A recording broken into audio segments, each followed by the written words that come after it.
புதிய வாசிப்பு புதிய சிந்தனை நிகழ்ச்சிக்கு உங்கள் அனைவரையும் அன்போடு வரவேற்கின்றேன். இந்த பகுதியில் நம்ம எடுத்து பேச இருக்கக்கூடிய கட்டுரை தி பிரிண்ட்ல வந்திருக்கக்கூடிய கட்டுரை தான். இந்த கட்டுரையை டாக்டர் கே தல்வார் தான் எழுதியிருக்கிறார்.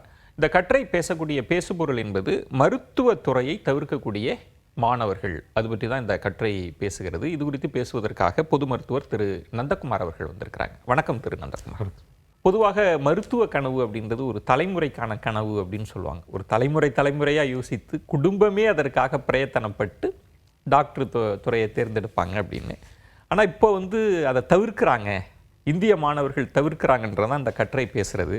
அதற்கு முன்பாக இந்திய மாணவர்களுக்கு எப்படி ஒரு விருப்பமான ஒரு தலைமுறை கனவாக இருந்தது, அந்த காலகட்டத்தை பேசிட்டு இப்போ பேசுறது சரியா இருக்கும்னு நினைக்கிறேன். நீங்கள் சொன்ன மாதிரி முந்தைய தலைமுறை அப்படின்னு எடுத்தால் இந்த 90ஸ்ல இப்போ இருந்த 90s கிட்ஸ் இன்னைக்கு சொல்கிறவங்களுக்குலாம் நீ என்ன ஆகணும் அப்படின்னா நான் டாக்டர் ஆகணும்னுவாங்க. அப்போ நீங்கள் state first state second rank வாங்கினவங்கலாம் இன்டர்வியூ எடுக்கும்போது எல்லாருமே நான் டாக்டர் ஆகணும் அப்படின்வாங்க. இது ஸ்லோவாக மாறினதுக்கான காரணங்கள் பார்த்தா ரொம்ப பழையதை பார்த்தா கூட நம்ம தாத்தா பாட்டியோட சர்வைவல் உணவு இருப்பிடத்துக்கான சர்வைவலாகவே இருந்தது. நம்ம பேரண்ட்ஸ் வரும்போது அவங்களோட சர்வைவல் நம்ம தாத்தா பாட்டிங்க உணவும் இருப்பிடமும் நம்ம பேரண்ட்ஸுக்கு ரெடி பண்ணி கொடுத்துட்டாங்க. ஸோ ஒரு குவாலிட்டி ஆஃப் லைஃப், அந்த பேசிக் நீட்ஸை தாண்டி அடுத்து எஜுகேஷன் கொடுக்கணும், நல்ல கல்வி கொடுக்கணும் அப்படின்ற ஒரு பாயிண்ட்டுக்கு நம்ம பேரண்ட்ஸ் நமக்கு கொடுக்க ஆரம்பித்தாங்க. ஸோ அப்படி கொடுக்கும்போது நல்ல கல்வினா அன்னைக்கு முதலிடத்துல இருந்தது மருத்துவ கல்வி தான். ஸோ எம்பிபிஎஸ் படிக்கணும், டாக்டர் ஆக்கணும் அப்படின்றது தான் அவங்களோட கனவாக இருந்தது. ஸோ அதை சின்ன வயசுலேருந்தே குழந்தைங்களுக்கு ஊட்டி வளர்த்தாங்க. அடுத்த தலைமுறை இன்னைக்கு வரும்போது அவங்க பெற்றோர்கள் மருத்துவர்களாவோ இல்லை வேற ஏதோ ஒரு ப்ரொஃபஷனில் போய் அவங்க அந்த கம்ஃபர்ட் ஜோன் ஆஃப் லைஃபை எக்ஸ்பீரியன்ஸ் பண்ணிட்டாங்க. இன்றைக்கும் எம்பிபிஎஸ்ல இருக்கிற மாணவர்களோ இல்லை எம்பிபிஎஸ் முடிச்சுட்டு எம்டி பண்ணுற மாணவர்களோ இல்லை சூப்பர் ஸ்பெஷாலிட்டி டிஎம்ஓ எம்சிஹெச் பண்ணுறவங்களோ இல்லை இதெல்லாம் முடிச்சுட்டு மருத்துவராக வேலை செய்கிற யாருமே அந்த கம்ஃபர்ட் ஜோன் ஆஃப் லைஃப்பை பெருசாக அனுபவிக்கிறது இல்லை. பணம் சம்பாதிக்கலாம், ஆனால் அதை செலவு பண்ணுறதுக்கு கொஞ்சம் நேரம் வேணும்ல. ஸோ அது இல்லாத ஒரு காலகட்டத்தில் போகிறதால இந்த முந்தைய தலைமுறை இவ்வளோ ஸ்ட்ரகிள் பண்ணுறதை பார்த்துட்டு இன்னைக்கு இருக்கிற ஜென்ரேஷனுக்கு எனக்கு இந்த மருத்துவம் வேண்டாம், நான் ஏன் இவ்வளோ கஷ்டப்படணும். ஆனால் சமீப காலமாக இந்திய மாணவர்களிடம் கவர்ச்சியை இழக்கிற மருத்துவத்துறை, அதுதான் என்னோட ஹைலைட்டான பாயிண்டாக இருக்குது. ஆனால் சில நேரங்களில் சில சொல்வது இன்னும் கிராமப்புறத்தில் அந்த கனவு இருக்க தான் செய்யுது. அப்போ நகர்ப்புறங்களில் மிடில் கிளாஸ் அப்பர் மிடில் கிளாஸ்ட்டு அந்த கவர்ச்சி போயிடுச்சா நீங்கள் சொல்கிற இடம்? ஸோ ஃபர்ஸ்ட் திங் மருத்துவ கல்வின்றதே ஒரு கவர்ச்சிகரமான கல்வியே கிடையாது. ஓகே. ஸோ நீங்கள் நல்லா யோசிச்சு பாருங்களேன், 5 வருஷம் எம்பிபிஎஸ் படிக்கணும். இன்னைக்கு நீட்டுன்னு ஒன்று வந்ததால் அவன் 90% ஆஃப் தி ஸ்டூடெண்ட்ஸ் இன்னைக்கு are more than 50% of the students ஒரு கவர்மெண்ட் காலேஜ்குள்ளே போகிறவங்க அட்லீஸ்ட் 1 இயர் நீட்டுக்கு ப்ரிப்பேர் பண்ணிட்டு போகிறாங்க. ஸோ அப்போவே 1 வருஷம் ஸ்டார்ட் ஆகிடுச்சா, அதுக்கப்புறம் 5 வருஷம் படிக்கிறாங்க, 6 வருஷம் ஆயிடுச்சு. ஸோ அடுத்து இன்னொரு 1 இயர் நீட் பிஜிக்காக ப்ரிப்பேர் பண்ணுறாங்க. ஸோ 7.5 வருஷம், நீட் பிஜி ஒரு 3 வருஷம், 10 வருஷம். அதுக்கப்புறம் சூப்பர் ஸ்பெஷாலிட்டிக்கு 1 வருஷம் பிரேக், 11.5 வருஷம். சூப்பர் ஸ்பெஷாலிட்டி ஒரு 3 வருஷம், 14.5 வருஷம், கிட்டத்தட்ட 15 வருஷம் ஆயிடுச்சு. முடிச்சுட்டு வெளில 15 வருஷம் ஆயிடுச்சு. இன்னைக்கு சென்னை சிட்டி மாதிரியோ இல்லை கார்பரேட் சிட்டிஸ்ன்னு எடுத்துக்கங்களேன், எல்லாருமே என்ன எதிர்பார்க்குறாங்கன்னா சூப்பர் ஸ்பெஷாலிட்டியோடு நிற்க மாட்டாங்க, அதுக்கு மேலே என்ன ஃபெலோஷிப் பண்ணியிருக்க. ஸோ அது ஒரு 1 இயர் 2 இயர்ஸ் ஃபெலோஷிப் பண்ணியிருக்கேன்னு சொல்லணும். ஸோ கிட்டத்தட்ட ஒரு 17 வருஷம். ஸோ 18 வயசில் 12th முடிச்சுட்டு வர ஒரு மாணவன் அடுத்த 16 வருஷம் இன்னொரு செகண்ட் ஹாஃப் ஆஃப் லைஃப் 36-37 வயசில் வெளில வராங்க. ஸோ வரும்போது அவங்களுக்கு நடுவில் திருமணம் ஆகியிருக்கும். ஓகே. அவங்களுக்கு குழந்தைங்க வந்திருக்கும். ஸோ உங்களால் உங்கள் குழந்தைங்க கிட்ட சரியாக டைம் ஸ்பெண்ட் பண்ண முடியாது, திருமண வாழ்க்கையில் ப்ராப்பராக கான்சென்ட்ரேட் பண்ண முடியாது. ஸோ அதுக்கப்புறமும் நீங்கள் ஃப்ரீ ஹேண்ட்ஸ் எடுத்து போனோன்னா முடிச்சுட்டு வர எல்லாருக்குமே ஒரு இன்செக்யூரிட்டி வரும். நான் தனியாக எடுத்த உடனே நான் எல்லாத்தையும் முடிச்சுட்டு நான் போயிட்டு ஒரு ஹாஸ்பிட்டல் ஸ்டார்ட் பண்ணுறேன்னு பண்ண முடியாது. ஸோ அதை ஸ்டார்ட் பண்ணுறதுக்கு திரும்ப ஒரு சீனியர் கன்சல்டன்ட் கிட்ட ஜூனியராக ஒர்க் பண்ணி ட்ரெயின் ஆகி at least at the age of 40 to 45 தான் அவங்க ஒரு ஃப்ரீ ஹேண்ட்ஸ் எடுத்து அவங்க சொசைட்டியில் நான் ஒரு சீனியர் கன்சல்டன்ட் ஆர் நான் தனியாக எல்லாம் ஹேண்டில் பண்ணுவேன். 45 வயசுல தான் அவர் தனித்து அப்படி வரவே முதல் விஷயம். தனியார் மயமாக்கல் ஏற்படுத்திய சிக்கல் அப்படின்னு சொல்றாங்க. அந்த மருத்துவத்துறைக்குள் அது உள்ளுக்கு சிஸ்டத்தையே காம்ப்ளெக்ஸா மாத்திருச்சு அப்படின்னு பேசுறாங்க.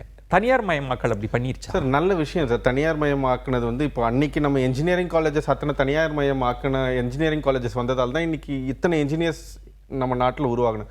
ஸோ மெடிக்கல் காலேஜ் வந்த நல்ல விஷயம். ப்ராப்ளம் என்னன்னா, நீங்கள் சென்னை சிட்டின்னு எடுத்துங்களேன், தமிழ்நாட்டில் இருக்கிறதுலையே சின்ன மாவட்டம் சென்னை மாவட்டம் தான். சென்னை மாவட்டத்தை சுற்றி ஒரு 20 மருத்துவக் கல்லூரிகள் இருக்குது. நீங்கள் சென்னையை தாண்டி போங்களேன், பக்கத்தில் இருக்க காஞ்சிபுரத்தில் ஒரே ஒரு மருத்துவக் கல்லூரி கிடையாது, திருவள்ளூரில் ஒரு மருத்துவக் கல்லூரி கிடையாது, அடுத்து போனால் வேலூரில் தான் ஒன்று இருக்குது, திருப்பத்தூரில் இல்லை. ஸோ தனியார் மருத்துவக் கல்லூரிகளும் கிடையாது. சென்னை சிட்டியில் இருக்கிற எல்லாருமே நம்ம சவுத் சைட்லேயோ இல்லை கிராமப்புற மாணவர்களோட ஒரு பெட்டர் எக்ஸ்போஸ் ஆன மாணவர்களாக இருப்பாங்க. ஸோ இவங்க எல்லாருமே இவ்வளோ மெடிக்கல் காலேஜஸ் சென்னையிலே இருந்தால் டாக்டர்ஸும் நிறைய பேர் சென்னையில் தானே இருப்பாங்க. இந்திய மாணவர்கள் மருத்துவத்துறையிலிருந்து கொஞ்சம் சற்றே விலகிறது, அந்த ஆர்வத்தை குறைக்க காரணம் வந்து நீட் தேர்வு குழப்பம் ஒரு காரணமா? ஏன்னா இவங்க சொல்றது நீட் தேர்வை மேம்படுத்தணும், அது ஏதாவது ஃபில்டர் பண்ணி ஆர்வத்தை குறைச்சி. நீட் தேர்வுன்னு கிடையாது. இன்னைக்கும் middle class and lower middle class and second tier சிட்டிஸில், இப்போ சென்னை மாதிரி மதுரை, கோயம்புத்தூர் ஃபர்ஸ்ட் டயர் சிட்டிஸை தாண்டி நீங்கள் செகண்ட் டயர் சிட்டிஸ் போனீங்கன்னா மருத்துவ ஆர்வம் மாணவர்கள்கிட்ட அதிகமாகவே இருக்குது. ஓகே, இந்த ஆர்வம் எந்த மாணவர்களுக்கு குறைஞ்சிருக்குன்னா ஒரு கம்ஃபர்ட் ஜோன் ஆஃப் லைஃப்ல வாழ்ற மாணவர்கள் அப்படிதான் நீங்க பாக்குறீங்க. முதல்ல சொன்னது இளநிலை மருத்துவர்களுக்கெல்லாம் வழங்கப்படுற குறைவான ஊதியம் ஒப்பீட்டு அளவுல ரொம்ப குறைவா இருக்கு. ரொம்ப குறைவு சார். இன்னைக்கு மெடிக்கல் காலேஜ்ல எடுத்துங்க, சென்னை சிட்டியை சுற்றி இருக்கிற இல்லை தமிழ்நாடு ஃபுல்லாக இருக்க ப்ரைவேட் டீம்டு மெடிக்கல் காலேஜில் எம்பிபிஎஸ் படிக்கணும்னா ஆண்டு ஃபீஸ் வந்து வருஷத்துக்கு 30 லட்சம் ரூபாய். ஓகே, கவர்மெண்ட் கவுன்சிலிங் நடத்தி மெரிட்ல ஒயிட்ல அவங்க பே பண்ற ஃபீஸ் வந்து வருஷத்துக்கு 30 லட்சம் ரூபாய். ஸோ 4.5 வருஷத்துல அவங்க கிட்டத்தட்ட 1.25 கோடி ரூபாய் செலவு பண்ணிட்டு எம்பிபிஎஸ் டிகிரி முடிச்சுட்டு வராங்க. ஸோ 5.5 வருஷம் எஃபர்ட், ஹார்ட் ஒர்க், ஸ்ட்ரெஸ் கூட 1.5 கோடி ரூபாய் இன்வெஸ்ட் பண்ணிட்டு வராங்க. அவங்களோட சம்பளம் எவ்வளோ இருக்கும்னு எதிர்பார்க்குறீங்க? நான் படித்த அதே கல்லூரியில் நான் 1.5 கோடி ரூபாய் கொடுத்து நான் படித்த அதே கல்லூரியில் நான் வேலைக்கு போனேன், எனக்கு 40,000 ரூபாய் சம்பளம். ஸோ அந்த 1.5 கோடி அன்னைக்கு எங்கள் அப்பா பேங்க்ல இன்ட்ரெஸ்ட் போட்டிருந்தாலே 5.5 வருஷத்துல அதுவே 6 கோடி ஆயிட்டு இருக்கும். இந்த அளவுக்கு குறைவா இருக்கு, 40,000 தான் வச்சிருக்கு. அவ்வளவுதான் சார், 40,000 அதிகபட்சம். ஒரு சில கார்பரேட் ஹாஸ்பிட்டல்ஸ்ல 50,000 ரூபாய் கொடுக்குறாங்க.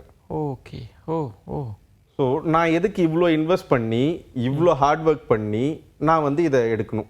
ஓகே, அண்ட் சிலபஸ் வைஸ் வந்து ரொம்ப அதிகமான சிலபஸ் ஒர்க் லோட். ஆமா, ஸோ இவ்வளவு உழைப்பு போட்டும் நம்ம லவ்லீக லைஃப்ல ஒன்றும் பெருசா சம்பளம்லாம் இல்லை அப்படின்றப்ப அது ஒரு அயற்சியை உண்டு பண்ணுன்றீங்க.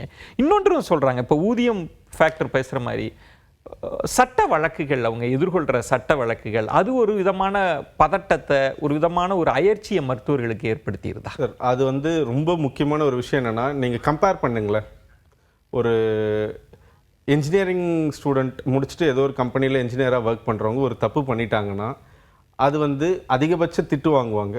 ஓகே, பட் இங்கே வந்து நான் கோர்ட்டில் கேஸ் போடுறதாகட்டும், அது எந்த லெவலுக்கு போகும்னா, நீ ப்ராக்டிஸே பண்ணக்கூடாது, உன்னோட லைசன்ஸை டீபார் பண்ணுறோம். ஏன்னா இது வந்து உயிரோட சம்மந்தப்பட்ட ஒரு விஷயம். ஸோ எந்த மருத்துவரும் 90% வந்து பேஷண்ட் மேலே வந்து வெறுப்பா இல்லை, 100% மருத்துவர்கள் வந்து பேஷண்ட்டுக்கும் அவங்களுக்கு எந்த ஒரு பர்சனல் வெஞ்சன்ஸும் இருக்காது. ஸோ இப்போ இன்னொரு விஷயம் எடுத்துங்க, ஒரு மருந்து வந்து ஏதோ ஒரு கம்பெனி வந்து என்கிட்ட ஒரு மருந்து கொடுத்துட்டு போறாங்க, நல்ல மருந்துன்னு சொல்லி கொடுக்குறாங்க. அந்த மருந்து நான் பேஷண்ட்டுக்கு கொடுக்குறேன், ஏதோ ஒரு நார்மல் ட்ரக், சாதாரணமாக கொடுக்குற ஒரு பேராசிட்டமாலே எடுத்துங்களேன், அதுல ஏதோ ஒன்று கலந்துருக்காங்க அல்லது ஏதோ தப்பான ட்ரக்ன்றதை டெஸ்ட் பண்ணி கண்டுபிடிக்கிறது மருத்துவரால முடியாது. மருத்துவர் ப்ராக்டிக்கலா பேசினா வாங்கி கொடுக்க தான் போறாங்க. ஸோ பேஷண்ட்டுக்கு நான் இன்ஜெக்ஷன் போட்டுட்டேன், பேஷண்ட் மயக்கம் போட்டு விழுந்துட்டாங்கன்னா ஃபர்ஸ்ட் அட்டெண்டர் வந்து யாரை பிடிப்பாங்க? என்னதான் வந்து பிடிப்பாங்க. ஸோ அப்போ நான் எவ்வளோ பயந்து ஒரு விதமான பயம் அதை குறிப்பிடுறது. அப்போ இவ்வளவு நெருக்கடிகள் இந்த துறைக்குள்ள இருக்குன்னு சொல்றீங்க. இந்த கட்டுரை முடிக்கிற இடத்தில் இப்போ முன்பெல்லாம் வந்து நம்முடைய மருத்துவர்கள் தான், நீங்க அரபு தேசங்கள் அங்கெல்லாம் பார்த்தீங்கன்னா அவங்க தான் கட்டமைப்பை உருவாக்குனது. வெளிநாடுகளில் மிகப்பெரிய சிறப்பு நிபுணர்களாக நம்ம மருத்துவர்கள் தான் இருக்கிறாங்க, நிறைய விருதுகள் எல்லாம் வாங்கியிருக்கிறாங்க. அந்த தேசிய சொத்தை திரும்பவும் மீட்டெடுக்கணும் ஒரு பாயிண்ட் சொல்றாங்க. சமூகத்தின் அவங்க மருத்துவர்கள் மீது ஒரு நம்பிக்கையை ஏற்படுத்தணும், ஒரு அவநம்பிக்கையை மருத்துவர்கள் நோயாளிக்குள்ள இருக்கு, அதையும் மீட்டெடுக்கணும் தான் இந்த கட்டுரை முடியுது. அதை பத்தி உங்கள் பார்வை என்ன சார்? அது உண்மையிலேயே ஒரு வருத்தத்துக்குரிய விஷயம்.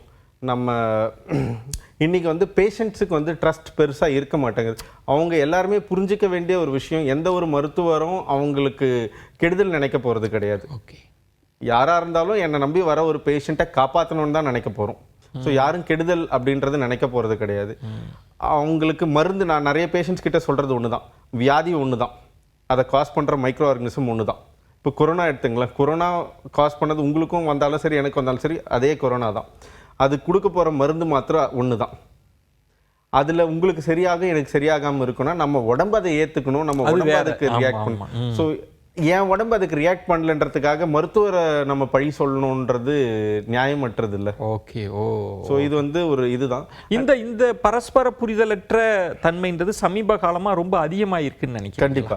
ஓகே. ரீசெண்ட் ஒரு 10-20 இயர்ஸா இது, ஒரு 10 இயர்ஸா ரொம்ப அதிகமாயிருக்கு. இது வந்து மருத்துவர்களுக்குள் இந்த துறை மீதான இப்ப இதெல்லாம் விலகி போவதற்கு ஒரு பெரிய ஃபேக்டர். கண்டிப்பா சார். ஏன்னா இந்திய மருத்துவர்கள் இன்னைக்கும் நிறைய பேர் வந்து அப்போ போனதை விட இப்போ UK, USA, கனடா, அரப் கண்ட்ரீஸ்லாம் நிறைய எனக்கு இங்க இருக்க வேண்டாம் நான் அங்க போயிடுறேன். ஏன்னா ஒர்க் லைஃப் பேலன்ஸ்ன்றது இந்தியாவில் மருத்துவர்களுக்கு கிடையவே கிடையாது.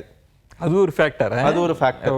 ஸோ எல்லாருமே வந்து நான் UK போயிடுறேன், எனக்கு வந்து அங்கே போனால் எனக்கு வந்து ஒரு மாசத்துக்கு இவ்வளோதான் ஒர்க்கிங் ஹவர்ஸ், நான் பீஸ்ஃபுல்லாக ஃபேமிலியோட இருக்க முடியும் அப்படின்னு சொல்ல ஆரம்பிக்கிறாங்க. ஓ, நிறைய விஷயங்கள் மருத்துவர்கள் வந்து பல நோய்களுக்கு சிகிச்சை கொடுப்பாங்க. ஆனால் இந்த துறையில் இருக்கிற முக்கியமான சிக்கல் இருக்கு. இதை எல்லாரும் சேர்ந்து தான் இதற்கு தீர்வு கண்டடைய வேண்டும். இந்த துறைக்குள் இருக்கக்கூடிய ரொம்ப நுணுக்கமான விஷயங்களை கட்டுரை பேசியிருந்தது. அது பற்றியும் நீங்கள் உங்களுடைய விரிந்த பார்வையை முன் வச்சிருந்தீங்க. மிக்க நன்றி திரு நந்தகுமார். மற்றொரு நிகழ்ச்சியில் உங்களை சந்திக்கிறேன். அதுவரை உங்களிடமிருந்து விடைபெறுகிறேன். நன்றி, வணக்கம்.